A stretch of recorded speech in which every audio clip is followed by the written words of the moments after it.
Oh, the weather outside is frightful, and I will give you a delightful treat in the form of a video. The Basil Breen DVD video broadcast episode, whatever. I'm not really sure now. It could be tree. Probably tree. We now have improved audio, improved visuals, hopefully. We have some lighting. We have some notes here somewhere to keep me from veering off too far. Make sure that I cover the general gist of what I wanted to cover in a concise way. But I can't make any promises. I like to go off the rails every now and again, you know. But I'll keep it on the rails for a moment as I discuss the performative element of this. So before, I've been sitting down and I've been freaked, I think, because I'm in my own head when I'm doing this. It just feels very cringy. But I think with standing, it's more performative, and it allows me to kind of get a bit looser because I'm used to busking and not worrying what I'm saying. But there's something about when you know you're just on your own in front of the camera that just makes it very, very weird. So I think by standing and hopefully allowing more energy to kind of flow, it just feels a lot more comfortable, less rigid and trapped by the couch. So here we are, standing in my sitting room, giving you a bit of video. And the next point that I wanted to address was the Christmas busking in Skerries. I was doing a bit of busking there, thanks to good old Mick Connolly. He's a good man now. He gave me my first gig. Well, he just asked me would I come down and sing some music outside where he was selling trees, and I said yes. And it being Christmas, I gathered all my Christmas songs that I could muster, and I got the karaoke out, and I gave it my best shot. Now I tried to bring the Christmas cheer to the town, you know. I think it went really well, actually. It allowed me to sing all these Christmas songs at full belt in the middle of Skerries. I mean, honestly, this has been the whole musical journey that I've been on. It just keeps getting to different layers and levels of absurdity and just happiness. It's just anyway. But yeah, that actually went really well. Mick was doing an initiative where he was giving £5 to a local organisation of your choice when you bought a tree, which was very much in line with my kind of newfound ethos in relation to community spirit and supporting local. Because I think when I used to hear the word support local, it never really resonated with me. It felt a bit cheesy or something. But I kind of understand it a lot more now. By supporting local, you're supporting the local ecosystem and community that you actually live in. And I think we'd like to live in a place where we'd want to live in. And by supporting local, you're basically investing in yourself, not just the community around you. So if you look at it through that lens, then you'd want to support local as much as you can, in a sense, the local businesses, and then it gives you a chance to kind of get to know people. You know, you might see someone once, then you might see them a second time and a third time, just as you go out and about the local area, and then eventually you kind of see each other enough where it's like, oh, I kind of know this person, you know, even though we haven't talked, and then a conversation could strike up, and who knows, because I think with today's kind of modernity really setting in, we're just becoming a lot more alienated, even just from any kind of human interaction. You know, we have Amazon, we have self-checkout, you know, we have Just Eat. We don't have to deal with people that much if we don't want to, except for little pleases and thank yous. But we're losing our ability to communicate at such a deep and fundamental level. And I think we have to be careful not to shut that off completely, because we're going to forget how to interact with strangers. So I think supporting local is supporting yourself in that sense, and you want to kind of support the local initiatives and creative endeavours in your town, because you want a more vibrant, well, it depends on what you want, you know what I mean? Maybe you're cynical and you just think like, oh, who cares about all these people, all that matters is me or whatever. But then when you're going to have to leave your house eventually to get something, who knows? And I'd like to walk around a place that I feel good about and feel a part of and feel connected to. So even by supporting local and getting to sing in Scaries for me was a real highlight, you know, to have come this far where I'm just singing in Scaries full belt all these Christmas songs, and you know, getting a warm enough response off people, off children, off, you know, like generations of people who know these songs, and allowed them to kind of let themselves be a little silly in that moment. Because I think one thing that I can do, what I'm seeing that I can do, is that if I can be silly and ludicrous in a performance and people see that, then it gives them a free pass to also let a bit looser. You know, if I'm setting the bar at this is this, like, look how much of a show I'm making. You can make a little bit of a show yourself. You know what I mean? I think children also give people a free pass to do that if you have children of your own. Not even of your own. Just if you a child can enjoy a moment and really laugh at it and with wonder and awe, and you in the presence of a child can look at the world through that lens. It's very powerful, and I think that's a real gift that children give us, not so the adults in the room, you know. But I think I've said enough on that now, you know. You know, it was good down there with the old folks of Scary singing the Christmas songs.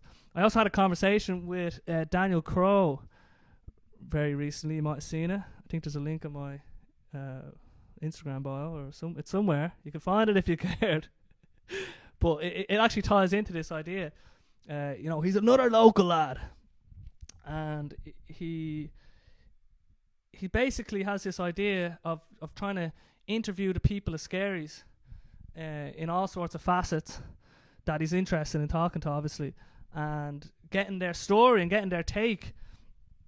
And I really like this idea, because the world has gotten so big, but your real world, your everyday world, is so small, and you can find within your local like areas people to admire and people to get inspired by, but we're not hearing their voices. We're listening to American podcasts, American TV, you know, all this stuff that, you know, it's entertainment, but it'd be so cool if our entertainment and the stuff we were listening to and the stuff we were interested in was stuff that, you know, only, oh, your man's only down the road, or she's just over there, like she started doing this thing, or yeah, it's kind of, it's a more inspiring place to live if we're elevating the stories of the people within the community. So I really like the idea of what he's doing, and you know, I wish him well. We'd had a nice conversation.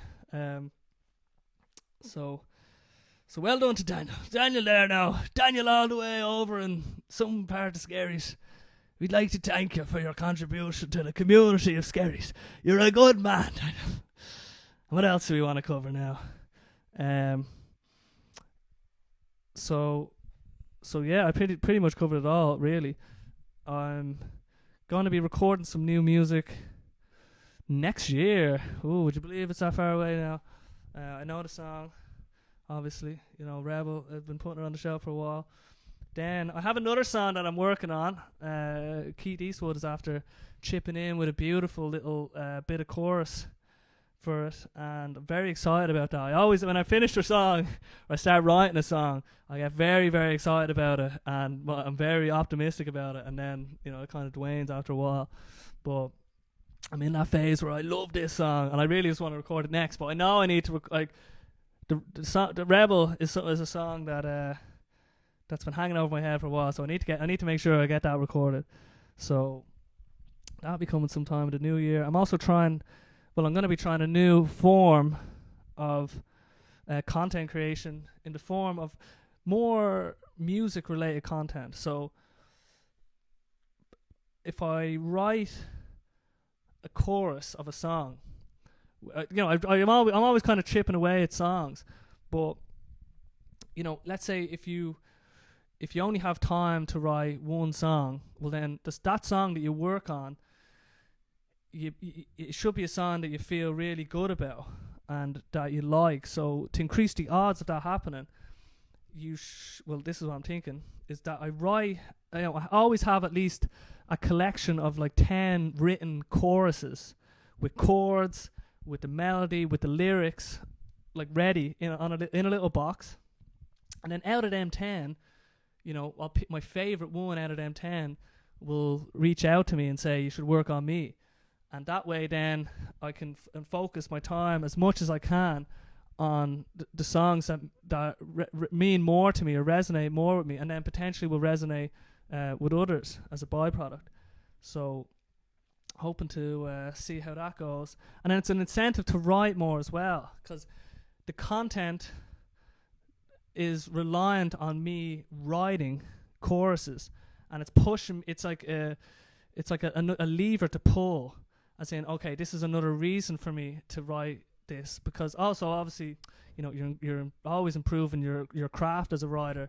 It's amazing how your intuitions for words and melody and songs can just grow just from doing it. But the more you do it, just the better you get, and you're surprising yourself, because you're like, Jesus, that was a great little insight you had there.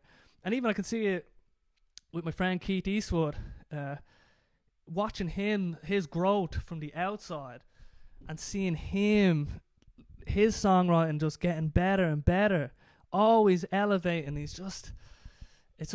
then that pushes me when I see he's sending me songs. I'm like, fuck, I need to be writing music.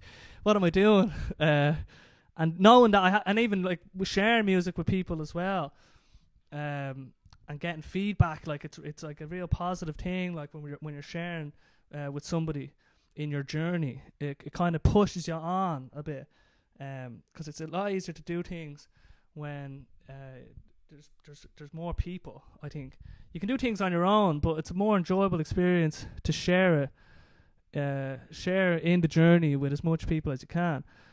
And so yeah, that'll be the new form of content. More choruses, more little snippets of songs, and then that way I can also gauge what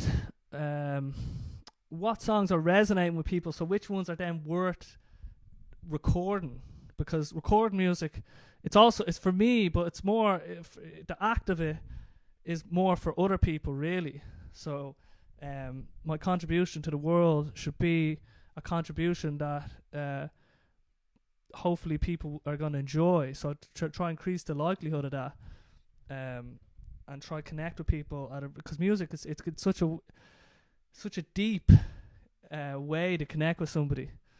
So it's a real privilege to even have anybody listen to your music, or even read your writing, or any, like, whatever. My thing is music, but everyone can find a way, and it doesn't have to be as grand or whatever, and it can be in the little small things as well.